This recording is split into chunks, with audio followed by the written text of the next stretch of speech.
Yo, what's up, NPL fans? It's Gregulator here. I hope you're having a fantastic day, simply fantastic. And we are bringing you a weekly podcast for the NPL, but I am not alone. I've got two fantastic people with me. Why don't you boys go ahead and say hello to everyone watching? You first, Mio. Go ahead. Alright, well, hey, what is up, guys? This is Mio. Yeah, I kind of spoiled that, didn't I? Well, Fuck. shut up. It's in the God title, damn it, isn't it? Hera. Isn't it in the title? God damn it. You I know it's kind the of spoiled. internet. People do not know how to read on the internet. Come on, bro. Right. Well, nobody has time to read titles. Anyways, what's up, guys? What's up, NPL fans? I'm Hera Crossnight. Been a while since I've last been here. But during my absence, we've had a ton of crazy, amazing people here. So yeah, I'm definitely happy to be back. Yeah, dude, it's really nice to join you guys. I've been a huge fan of you, and especially Pincer content and Oh my stuff like that. god, Oh I wait, feel I'm so sorry. flattered. oh wait, you're here. Hair And then Mio, I enjoy the weeaboo shit that you post. Not No, you really, don't. but No, you don't. I know I, you don't. I really don't. but NPL people. Oh my god, these guys are on a tear, and playoff race is just so tight. The week nine Mhm. games were so intense. We had a lot of interesting results going on as far as the games and the coaches' decisions, and a lot of controversial matches this week. Oh my god, what do you guys think? Just first impression. Yeah, it was definitely a great week. We're coming down to the end of the season. The playoff race, like you said, is going absolutely wild. Even the relegation scrap is absolutely wild at this point. And these matches, like some of these were absolutely huge in terms of making that final push for the playoffs and stuff. So yeah, it's gonna be a great podcast, dudes. Yeah. Yeah, why not? Are you excited, Mio? Are you excited? Yeah. Wow. Oh Let's Crazy yeah, get them, crowd. boys. Ugh. let's get yeah. And so why don't we talk about the very first match? It's going to be Aberforth and the Brisbane Brayloons against Merck and the San Francisco Regid Giants. So who wants to take care of that match? I think that was me, wasn't it? All I right, Mio, why believe don't you go? so. Yeah, why Alright. don't Go you go ahead ahead. and tell us what happened? Alright, so Abe and the Brisbane Braylooms brought his circuitry, Hina Queen, Mega Altaria, Kyurem, Pelipper, and Darmanitan.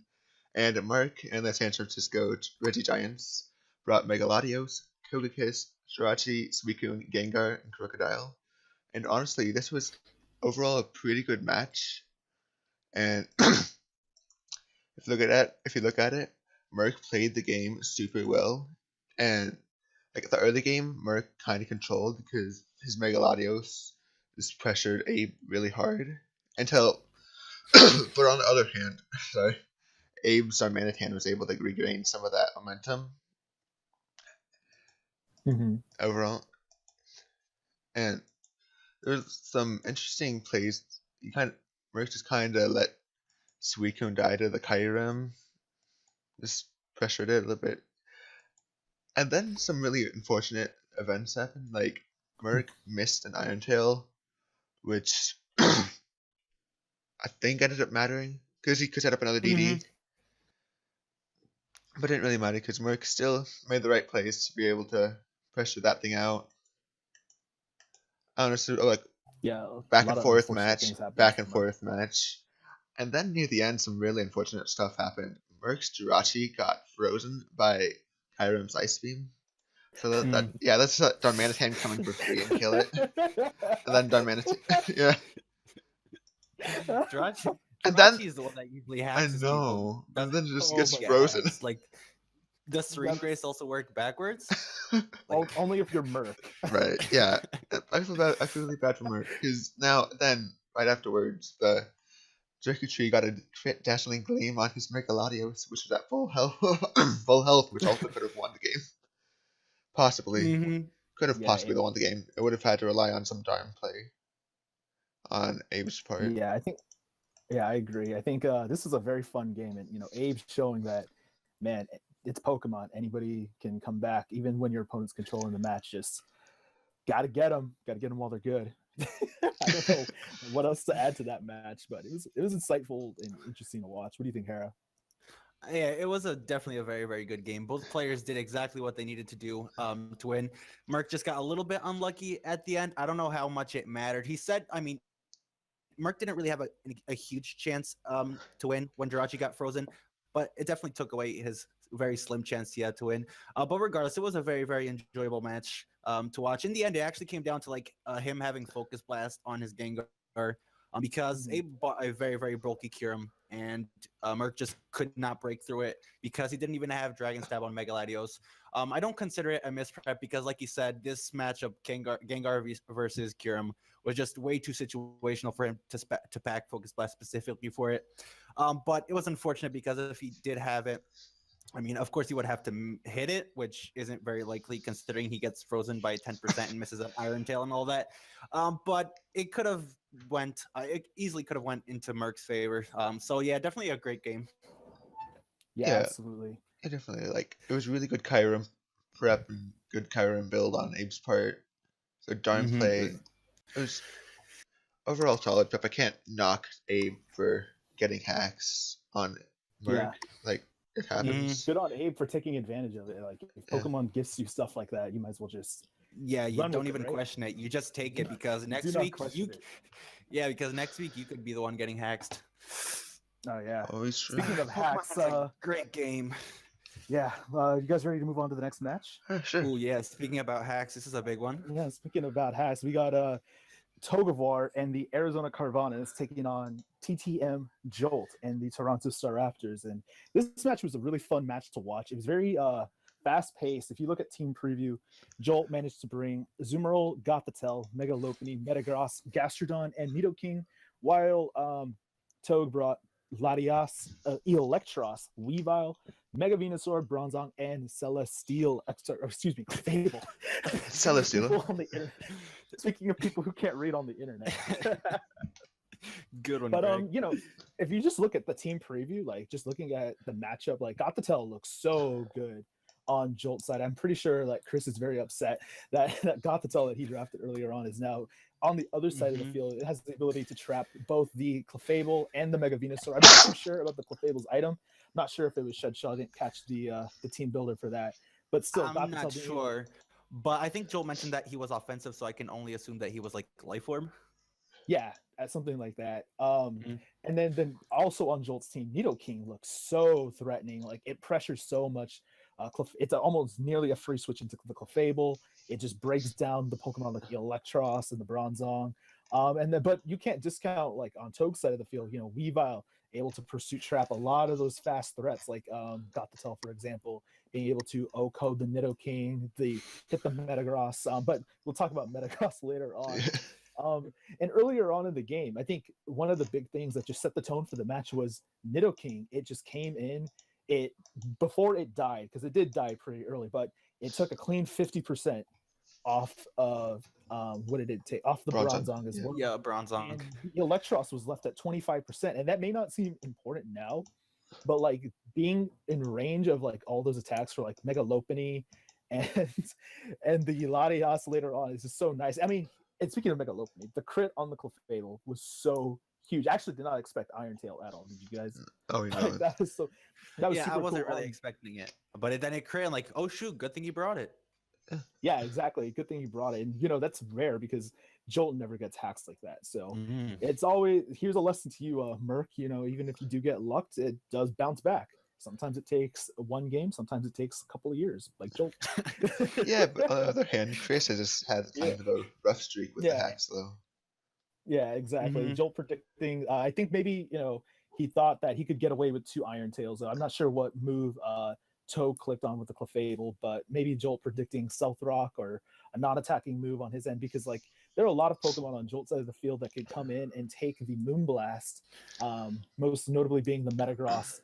So maybe getting off that Iron Tail damage, being a 2-hit KO for sure, absolutely. Definitely worth going for, at least if you want to make a ballsy prediction like that, and a relatively like reasonable one. It wasn't a crazy play to stay in and click Iron Tail. The reason I think Jolt stayed in was because I think he mentioned it in his video, but if Clefable was defensive, then it wouldn't OHKO it with Moonblast. And if it was offensive, then he could take like clean like 80% off of the Clefable. So I think that was something that he was willing to risk. So yeah, definitely absolutely. A ballsy play, but it definitely makes sense. Yeah, it was definitely a play that he was willing to make, and it was very it was good on him doing that. And once the Gothitelle was able to trap the Mega Venusaur, it was just doing so much damage. Like I think Toge's team just got broken apart really early on by that crit, the Nidoking, the pressure it applied early on in the match, and it just left everything in range of Home Claw's Metagross. Like I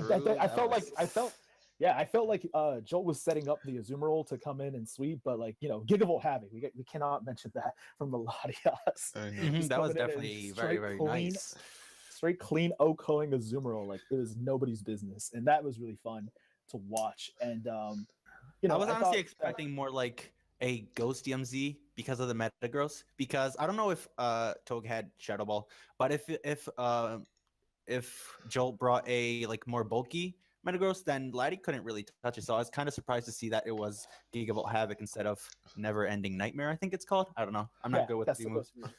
No, that's true. Well, at the same time, but at the same time, the Azu could take a normal Thunderbolt usually. Yeah. So I can see it. Yeah. But I'm not Toge's decision definitely makes sense, because you can never question whatever he does because he's a god. Yeah, exactly. But in the meantime, oh my god, Toge's team super weak to offensive Metagross in this team. I think the only Pokemon that were able to check it reasonably well were Electros and Bronzong. And remember what happened early on in the game, where that Nidoking literally left them crippled and knocked out nearly. So because the Home Claws, the Bullet Punch, the Meteor Mash were able to take out the Latias and the Weavile. And I think the Metagross, Jolt won very early on with prep and with a little bit of luck, but I felt like that luck didn't really matter in the end game, mainly because Jolt was setting himself up for either this Clefable is nearly dead and Metagross can pick it off with Bullet Punch, or it can't kill me and it's 2-hit KO'd anyway, like you had mentioned earlier, Hera. So very good play on Toge's part. Toge also making some pretty good plays. I think maybe earlier, like in the early game, it's so hard to think like preserving health on stuff when you can't foresee like Home Claw's Metagross being that big of a threat to your team. But maybe in this instance it could. I don't know. That's up for you guys in the comment section to decipher. Does anyone else have anything to say about this match? Yeah, I think you can go ahead, Mio. Go ahead. Yeah, I think just Chris kind of made the wrong sacks or whatever, but not at the same time, not really. Like, just he couldn't really predict being over or whatever overwhelmed by the Goth and the Nidoking. It's hard to predict. Yeah, I play a lot of balanced teams, and when you got Nidoking across from you, it makes you do crazy things. And I don't know. I don't like Nidoking. I don't like the Pokemon. I love Nidoking, but I don't like playing against it. Yeah, nobody likes playing against it because you look at your roster. Okay, let me try to find a switch. This no. Well, fuck. I don't have anything for it. You just have to rely on checking it offensively. Sack things until it. Exactly. But yeah, I think this is like a game to where Jolt really played Megalopolis you should play it. It was mainly like a revenge killer. Like you said, the Nidoking the role was actually really important, taking off the Bronzong and the Electros, taking it down to very low so that Megalopolis could just come in and pick up a couple of kills. So yeah, it's a very, very good revenge card. That's how people that's how I see it. That's how it should be mainly used. And Jolt did that very, very well, definitely. Ooh, yep. And apparently Greg left us. I mean, I guess he's just okay. I'll be back. Okay, Greg, go ahead then and leave us, I guess. All right, we're just continuing until he comes back. Hopefully he comes back. Yeah. But in the meantime, we will cover the St. Louis Race Rams against the Baltimore Braviaries. So Maddie against Blake, and Maddie picking up another 6-0, and that's 3 6-0s in a row. And I don't think that's ever been done in any league ever. I mean, I guess it probably has been done in but not in the. Oh wow, Greg is back. Welcome back. Hi, Greg. What's up? We are talking about Maddie against Blake. Oh, so yeah, as I was saying, yeah, bloodbath.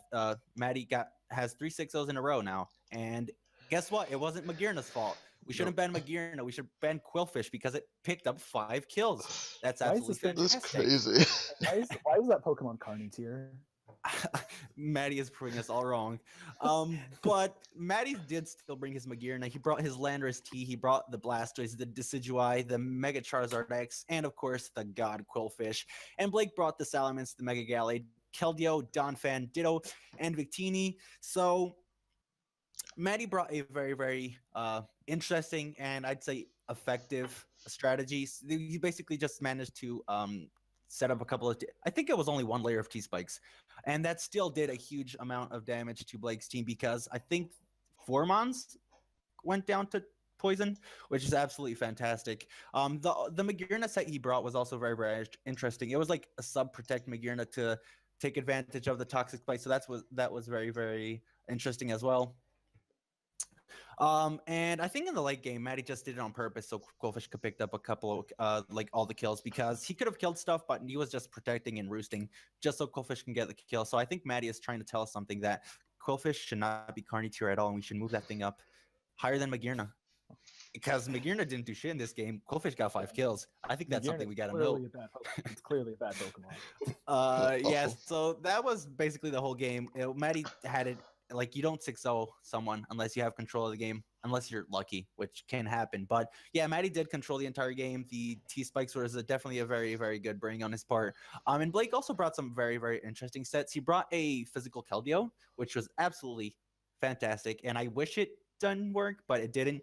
He also brought like a special Salamence, which is cool. He brought Magic Coat on Mega Gallade, which did work turn 1 when he bounced the spike, the T spike from Quillfish, but then Quillfish just came in, absorbed it, and then Blake just didn't have anything else for the T spikes because he didn't manage to like copy with Ditto. He didn't manage to make it a Quillfish so he could absorb it. So it was unfortunate. Another 6-0. It's never cool to see someone 6-0, but I guess this time it was from a Quillfish. So from an entertainment point, guess that's better than seeing someone get swept by Magearna, right? I don't know. Magearna, she's looking pretty thick. So yeah. What do you guys have to say on this match? I guess it's like it's a 6-0, so you don't really have much to say on it, but feel free to add anything you feel like.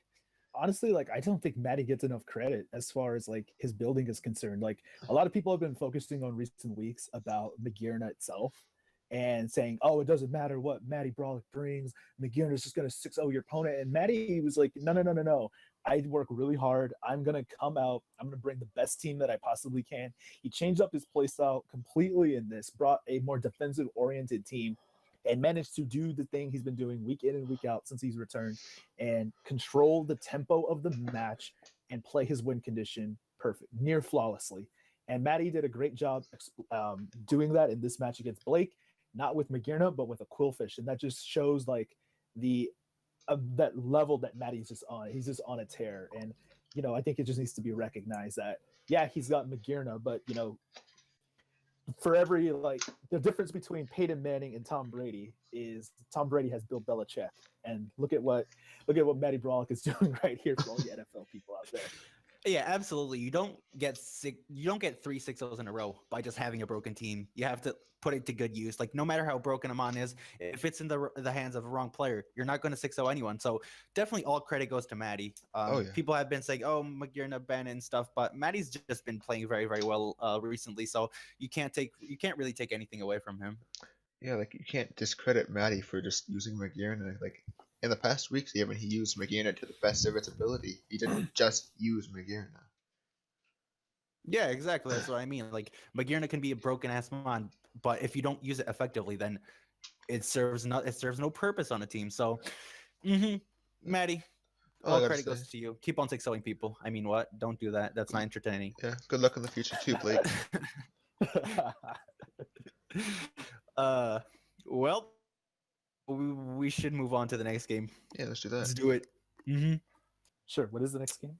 The LA New York Kings against the Jersey Devils, I guess. Yep, I think I got this one too. So I think you did.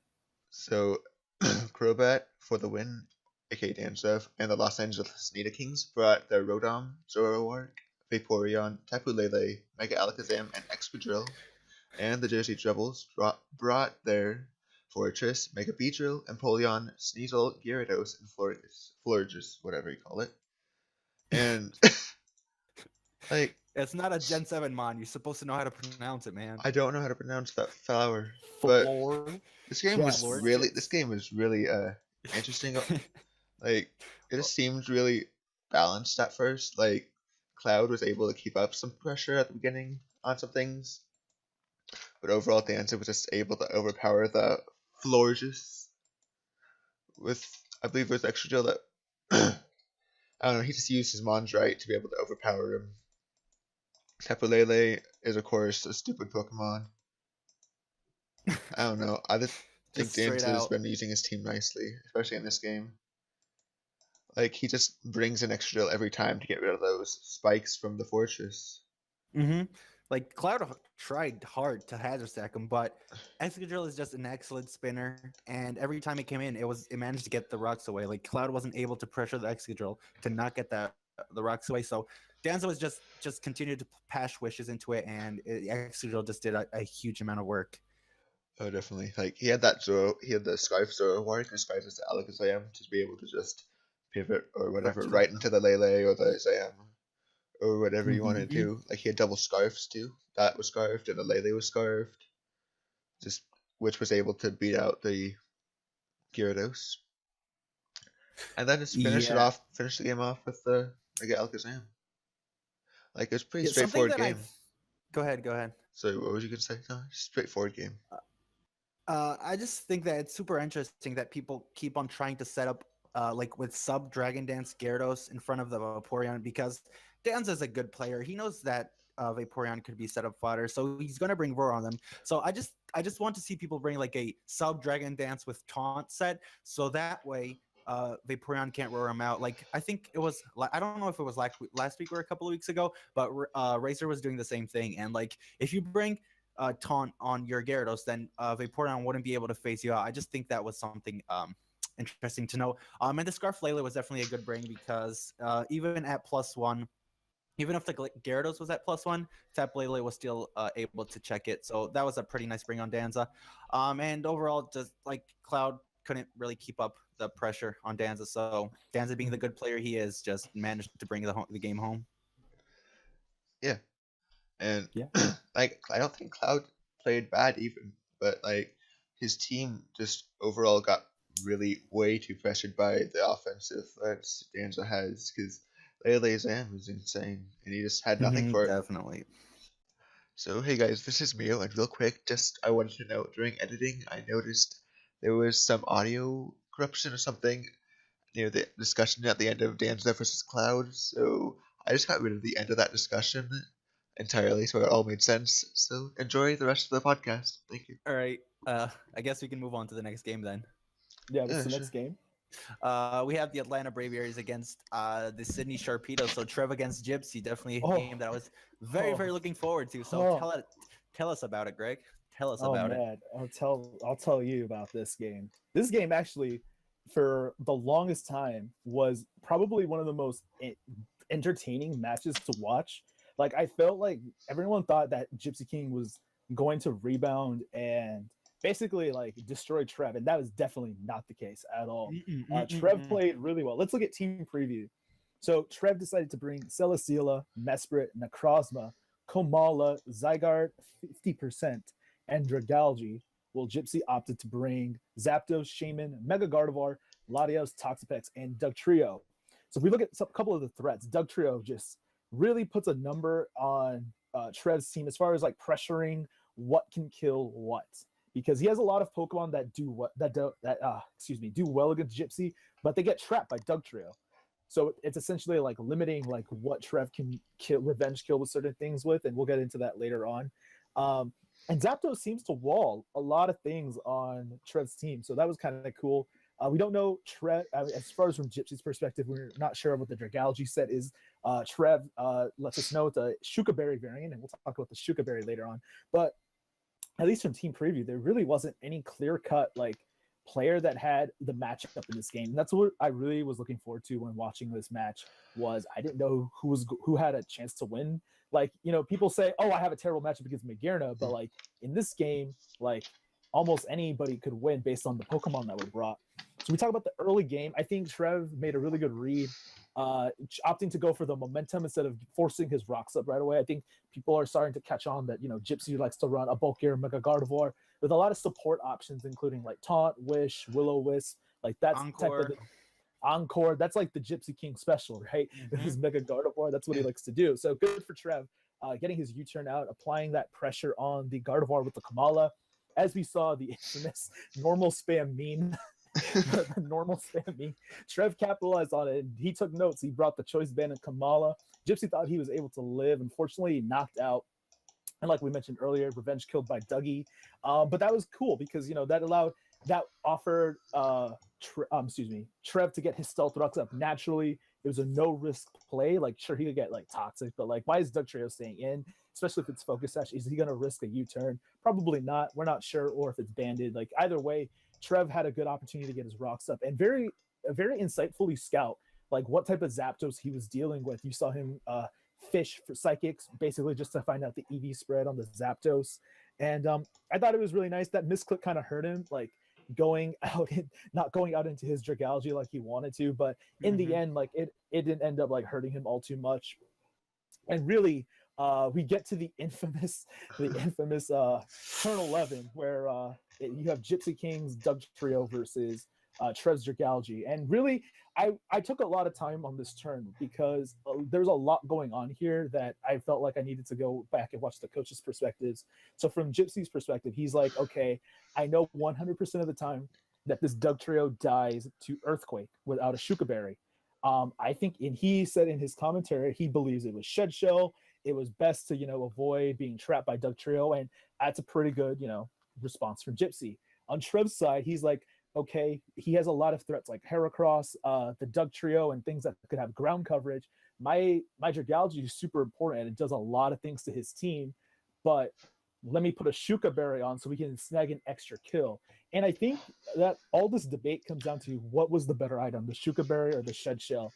And I think something that maybe got overlooked was Mespert's Healing Wish, actually, where Dragalge could afford to like take out the Dugtrio who thought he was trapped with that, take the big damage, and maybe Healing Wish up the Dragalge later on, or a different win condition. I felt like the Healing Wish was kind of overlooked in this match, especially with Pokemon like Infernape that could also have Earthquake. Being able to kill such a threatening Pokemon like that, I think the Shuka Berry ended up being the right item, but it was also a 50-50 in the team building. Like Trev himself said, I really do want a Shuka Berry, a Shed Shell on my Dragalge.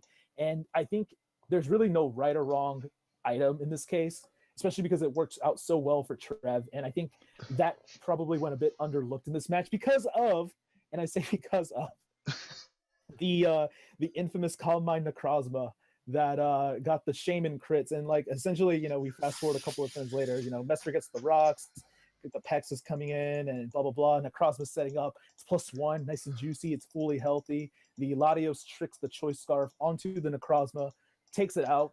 And then Gypsy deciding that, my Shaman can take safely these hits, gets crit. And you're like, okay, no big deal, right? I can live a second hit barring another crit. Yeah, that was so unfortunate. Hold on, wait, Mia, wait for it. Hmm? Do you hear that? Do you hear that? Shade Fleet in the background? It's a crit. Oh, fuck. That was probably his reaction live. Like, it was either just like silence or like fucking anger. The fact that... I can't imagine Gypsy getting angry, but I can just imagine him saying like, what the fuck? What the fuck? I know, but you know what? Like I felt robbed watching this because, Trev and Gypsy were playing so well on both ends. And essentially, like, if you guys, spoilers, this fucking Necrozma just basically wins the rest of the game because, he has nothing that could check it. Toxic has to take huge damage. He has to sack things off, and it just ends up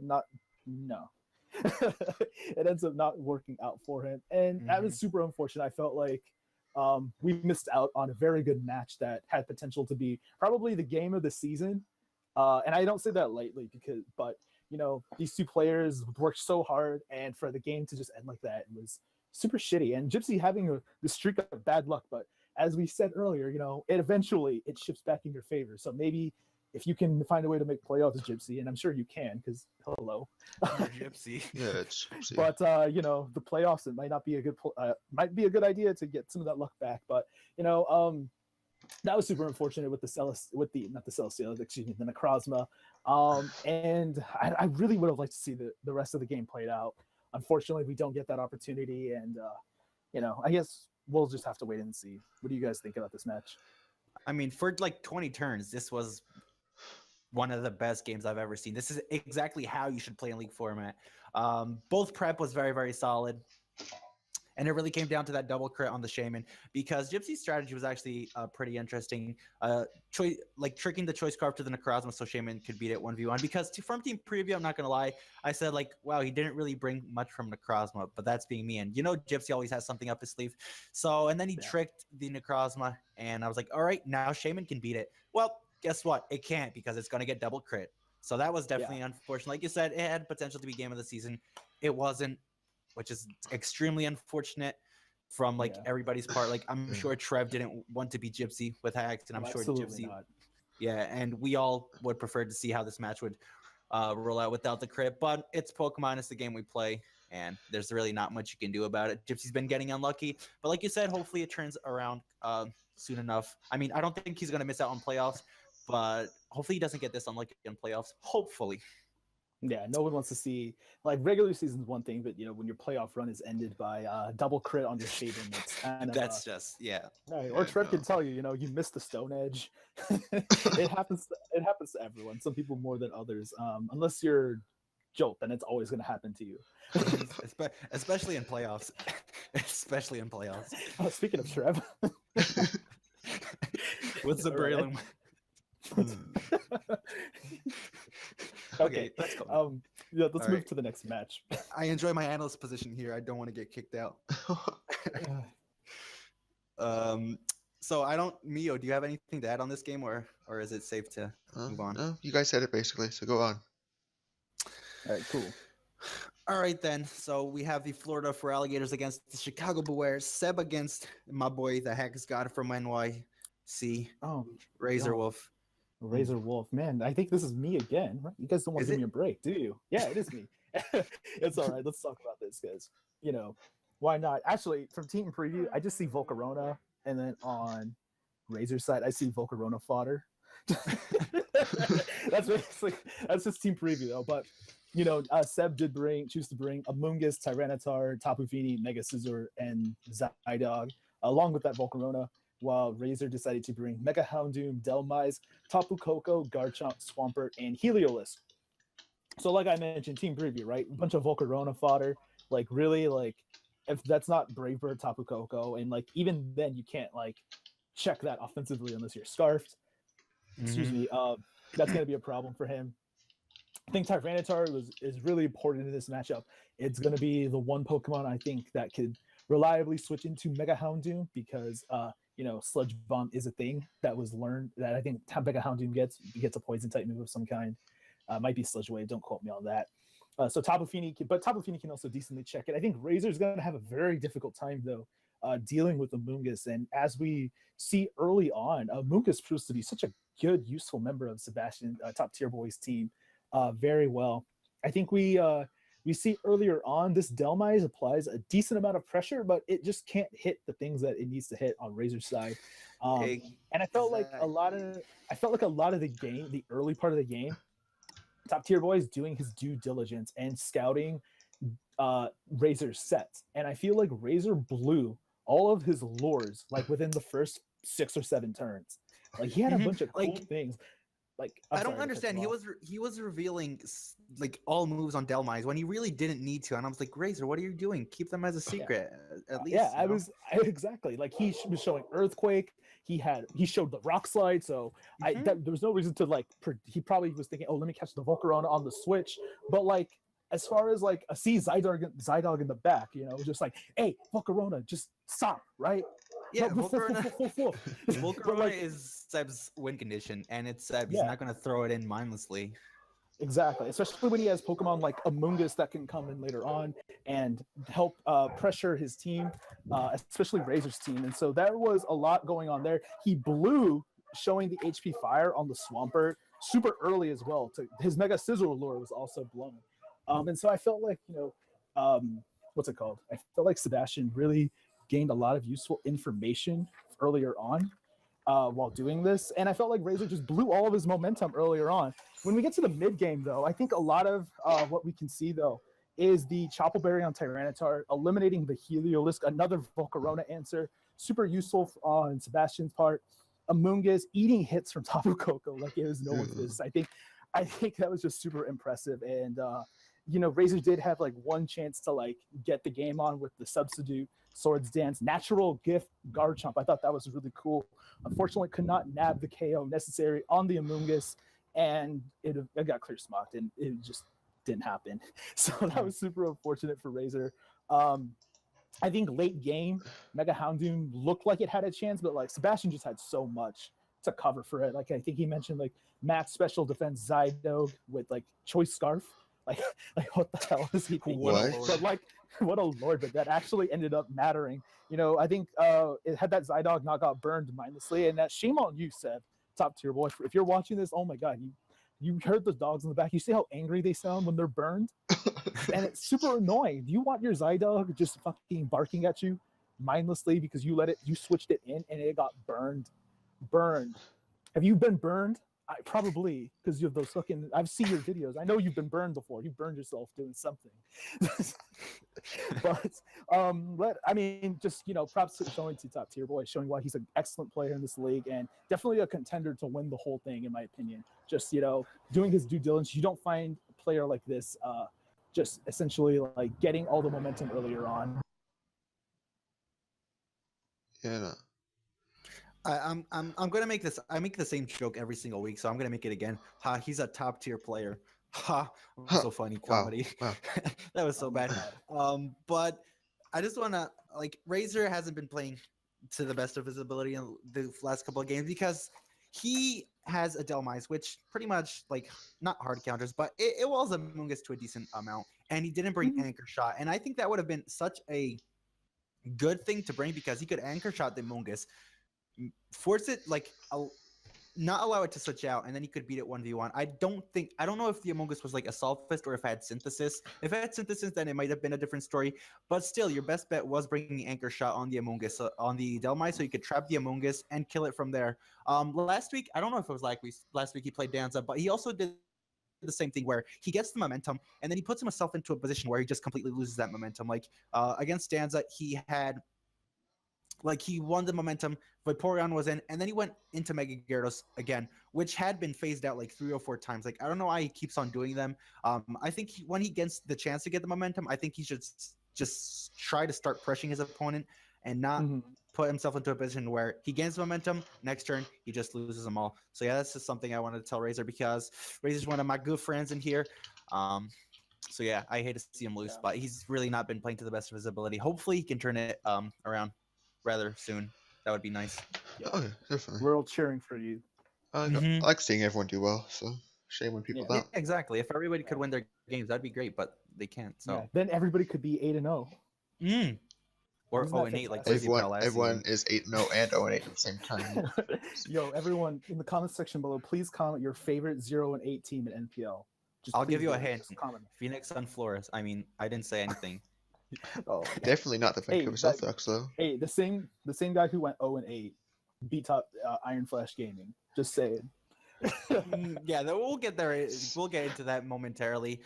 Mio, do you have anything to add on this game? Nope. Oh, that game is this week. Why do we actually, Hera? Why don't you talk about that game? You wanna do a quick segue? Yeah, that's kind of what this was, right? A segue. Yeah. I guess I can talk about this game. So we have the Phoenix Sunflores against Detroit Butterfree. So we have an undefeated team at this point. Zazzle is undefeated, and Riz is having an okay season, a little bit better than a little bit. I'll say a little bit better, but I honestly mean a lot better than last season. But he managed to beat Zazzle, which is extremely impressive. But team preview, Riz brought the Scolipede, the Tornadus Eye, the Hoopa U, the Goodra, the Mega Kangaskhan, and the Alolan Marowak. And Zazzle brought the Kieran Black, the Kafagurgus, the Registeel, the Thunderous Eye, the Mega Heracross, and Silvally. So Riz has beat the 2 teams that were undefeated when he played them. I think he beat Abe and now Zazzle, right? And they're both 8-1. Is that correct? Is that accurate? I think something like that. I think it is accurate. But Riz's prep this game was actually very, very good. He knew that Zazzle loves to run his bulk up Thunderous, so he packed Dragon Tail on the Goodra, which I thought was absolutely fantastic on his part. He also had Specs Goodra, if I remember correctly. Did he have Specs Gudra, or did he say he was going to bring Specs Gudra? No, he was thinking about it. He wasn't Specs. All right, but regardless, Gudra had a very, very good matchup because Zazo does not have a fairy type, and his only dragon resist is the Registeel. So Draco Meter plus Flamethrower just pretty much covers his entire team. I guess he could bring Silvally Fairy, but that Riz wasn't really expecting that. Zazo only has one hazard removal option, which is Mew as well. So Riz did bring Scolipede to spike stack him. So that was definitely a very, very interesting tactic as well. And yeah, Riz just played a very, very good game. He did what he needed to do. It's not really easy to grab momentum when you play someone against like Zazo, because Zazo's that type of player who preps immaculately, and his play is even better. Like, even if he misses some stuff on his prep, he will bring it back in his play. So it's really, really impressive that Riz managed to pull out this W. He killed Mega Heracross, so I kind of hate him for that, but I guess that had to be done. The Z fighting on his Tornadus was actually very, very interesting. I was a big fan of the Tornadus I pick when he picked it up, and I'm glad to see that he's putting in work with it. And yeah, that's pretty much all I have to say about this match. It was a very, very good match. If you haven't watched it yet, I definitely recommend you, because Zazo lost, and that's a first. Shoutouts to Riz for making that happen. Rizzy Pow. Rizzy Pow. Riz, you're my favorite now. He's gonna be wow. You're definitely on your way to becoming the best Indian YouTuber in Pokemon history. Minecraft tuber, please. He's a Minecraft tuber, isn't he? Doesn't he play Minecraft? That explains why he's been pretty bad for a couple of weeks. Yeah. No, I'm just kidding. Love you, Riz. I mean, he managed to beat Zazo, so I guess that's impressive. Something good about but yeah, him. like I said, he played very well around the Thunderous that he was expecting to bulk up Thunderous. So props to Rizzy Pow for grabbing a 3-0 win against Zazo. And it wasn't even like a 1-0 win or a 2-0 win or even a win because of hacks. Riz gently played a very, very good game. So good game, Riz. Do you guys have anything to add on this match? Yeah, actually. Rizzy Pow. Yeah, I do have Rizzy some Pow. actual things to add. Like, I just appreciate how much Riz was able to capitalize on the early game. Just kind of beat down Zazo early on, beat down the Registeel. That was just pivotal, because Registeel could come in on his other stuff decently easily. Like, I don't know exactly what the Registeel was. Mm-hmm. I didn't watch Yeah, the but team on build paper, it. it does wall Mega Kangaskhan to a decent extent. So yeah, I see what you Yeah, going it's there. like mainly King, but like he actually did put in some nice work with King. Like, he just kept the game Finally. on lock, except for the end with the Thunder. He kind of misplayed a little bit, but that doesn't really matter. All in all, I wouldn't say. Just because, like, he still won 3-0 instead of 4-0 or whatever it would have been, but hey, it's a good They game. had that game. It was a little bit too late for Zazo to come back. I just love how he packed the Dragon Tail on the Gudra, knowing that Zazo would try to take advantage of a Gudra at -2. I just loved that. That was a pretty cool tech, if I do say so myself. Yeah, it was really a good thing, actually, like, with the spike stack. Like, I didn't give enough credit for that spike stacks early on with the Scolipede yet, because I just was able to put Registeel at 75, which could let the Turan kill it. Put the Caillou at 75, put the Kofag at 75, Savali, Heracross, yeah, all that. This let Riz do a lot easier. Yeah, he took advantage of Zazo's only hazard removal being Mew, which does hurt him. It specifically hurt him in this matchup. But yeah, Riz did well to take advantage of that. Greg, Yes. you got anything to add? Or is My it... favorite part was when Mega Heracross died. I knew you were gonna say that. I don't even know. I knew you were gonna say that. God damn it. God damn it. What was your favorite part? This was being a I great like that too. podcast. Why do you have to mention that? It was being an excellent podcast, but you had to mention that, didn't you? Mega Pinsir is better. That's why my name is Pincerite. Yeah, shout out to Pinsir. Okay. Mega Pinsir. Shout out to Beach Lane. Well, that's long gone. So if nobody has anything to add, I was Beach Relate, but now I'm Pincerite. Rizzy Pow. Rizzy Pow. Yeah, Riz, you the best. You are our favorite, Riz. So if no one has anything else to add upon this match, I guess we can move to the final match, which is the Bayern Munich against the Vancouver Stealth Rocks. So Isn't he changing his name Shaddy to the Bayern, against the Bayern Carney. Bailey? See those alliteration team names? I think he was going to change it. If he doesn't, then I think we should force him to. Because Byron Bayleaf sounds like a Byron magnificent name. Bayleaf. Alliterations are the best, man. Byron Alliterations are Bastudon. They really are. They really are. No, Byron Bailey's is definitely the best. No, I like that one. Yeah, Mhm. definitely. No, Yeah, I just realized. because Bayleaf is like the best starter ever, right? Yeah. Yeah, Not really. absolutely. It sucks. I know. So let's get back to serious stuff. It's never serious with us, but regardless. So Shaddy brought Shaddy. Why'd I say Shaddy? That's such Scatty. Scatty. Scatty. So Shadi brought Tyrantrum, Porygon 2, Tornadus T, Skarmory, Mamoswine, Tangrowth, and your boy Carney Hobo brought Diggersby, Mega Bayonet, Tapu Bulu, Milotic, Heatran, and Conkeldurr. First, I just want to say that I love Mega Bayonet and Carney. I appreciate you trying to put in work with it, but it's just not a good special mon. No. It's just not like the Calm Mind set was a cool idea, and I totally give you props for that. But against the Porygon 2, not sure if that was the smartest idea. But yeah, in the early game, it was very actually back and forth until Carney like mindlessly sacked his. What did he sack? He sacked something to the Tornadus T because he was expecting Grassium Z for the Milotic. Oh, it was Conkeldurr. He was expecting the Grassium Z for the Milotic, and Tornadus team ended up being Supersonic Sky Strike, and Conkeldurr just got absolutely blown away. So he lost his Conkeldurr. So he's down 6-5 pretty early, but he actually did a pretty good game. He actually played pretty good to bring that. It was definitely pretty balanced. In the end, he managed to reduce the differential by a little bit. So instead of being a 4-0, it was a 2-0 with Milotic living 2 banded earthquakes from Mamoswine, which did it live 2? I don't know. Yeah, it did because he got a low roll on one of them. I think Shadi got a super low roll on one of them.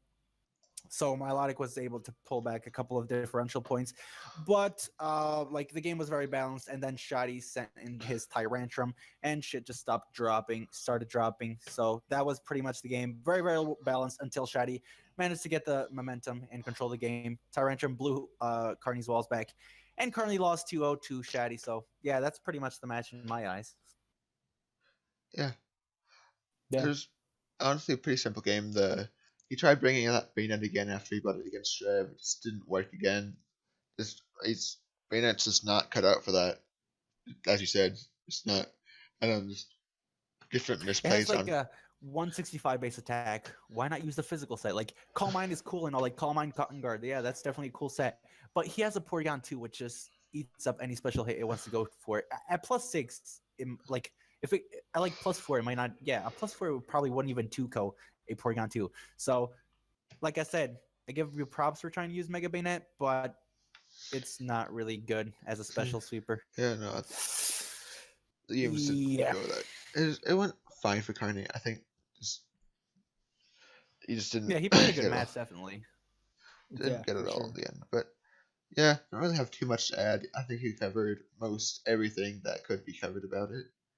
Yeah, it was a Unless- pretty straightforward game. Unless Greg has something to say. I am happy Carney got a win last week. So Yeah, true. so we only have one 0-8 team. Yeah, so Yes. Carney is better than Riz because Carney was 1-7 and Riz went 0-8. Isn't that correct? That's how math works, correct? Exactly. Good. So Riz, you're still in the history of the NPL for having the worst record at 8 weeks. So But you beat hey. Iron Flash Gaming, so You are now yeah, that the does god. kind of make up for it. you win some, you lose some. Mm-hmm. So Greg, you don't really have anything to add on this match? I just think Tyrantrum is such a good Pokemon, and I'm really happy that Shadi is using it very well. And I'm very happy to see it, along with Shadi continuing to use Porygon 2, and that's basically all I have to add to this match.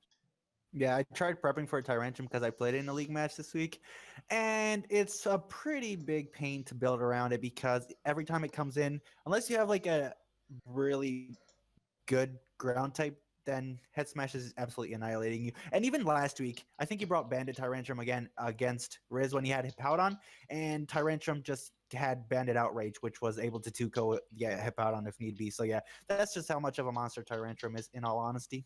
Yeah, I don't like playing against Tyrantrum. I like drafting it. I've actually never drafted it. I really want it though. Yeah, it should be a fun mon to just send in and just click Head Smash and kill stuff, see stuff, watch stuff drop. That's pretty fun. I like those one move Pokemon where you just click one move. That's all you need. Tyrantrum That's all you Head need. Smash. Easy. All right, so that's that's it for the weekly recap. We were gonna do transactions, but I kid you not, guys. There's so many transactions, and when I say so many transactions, that's actually an understatement. So keep your eyes out on the NPL channel because there may be a video specifically for the transfers.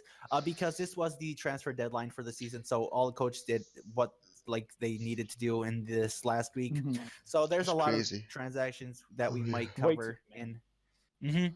that we might cover in a future video.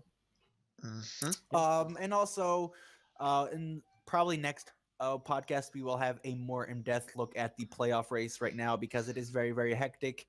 Um, a lot of teams are there at like teams that are making playoffs are like 5-4, and then there's teams just sitting outside the playoff zone that are 4-5. So Yeah. realistically, they're only one game away. There's teams that aren't in playoff zone because of differential. So the last couple of weeks are definitely going to be super hype and decisive when it comes to the playoff race. When it comes to the relegation scrap, definitely unfortunately seems like Cloud and Carney are going to be relegated to the minors because they are 1-8 at this point with some pretty bad differential. Then there's Razor just sitting above them with 2-7, which is okay differential. And then the closest team to them is Blake and the Baltimore Braviers, which is 2-6, but does have a game in hand. So at this point, it does seem that Cloud and Carney are going to definitely be relegated, which But is remember, this is Pokemon. Anything can happen. Yeah, well, like I'm not true, gonna. Can but happen. And anything but will this happen. is more math than Pokemon, which I mean, yeah, it sucks to see someone get relegated, but hey, it had to be someone, you know. Yeah. I'll And take if they I'll get, take one for the team. I will get relegated. I thought you were you're already already relegated. low, man. Yeah, I was gonna say, aren't you like already the lowest of the barrel? Now you're gonna be relegated to only a GBA mod. I'm gonna get relegated to minors analysts.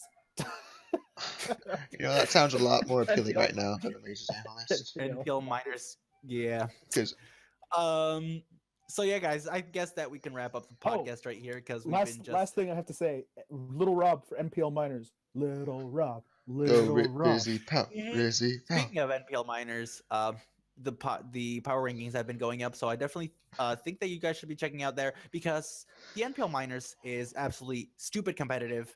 As well, God, like yes. I know I just made a players- joke, but please go check out the NPL minors. Totally. I think they have such really cool matches, and you guys don't want to miss out on watching them because I have fun watching. Don't you want to have fun watching? Yeah, the minors are just, if not, actually, they're just as competitive as the majors are. Like you got some I'd say crazy people down there. yeah, people like Mono2, which are in the GBA and are probably, in my opinion, probably the best player in the GBA, and he's an MPL minor, so that's pretty crazy to think about. Yeah. Little Rob. Little Rob. You just accepted Little Rob, which I can see why. He's pretty dank. But we're just rambling at this point, so I think we should just let these people go because they've been probably like face palming for the last 20 minutes. Like, what the fuck are these guys talking about? I don't think And anyone's to be honest, listening. To be honest, them. we don't Yo, even know what we're doing. If you made it to the end of the video, just comment down below. Hashtag O&A. Hashtag O&A Rizzy Pow. Yes. Hashtag O&A. If you made it to the end of the video. Okay, yeah, we definitely need to end this. So on that note, thank you guys for tuning in. Have a fantastic day. Simply fantastic. Boys, let's leave. Yeah, goodbye. This has been Mio, and that is all. Peace.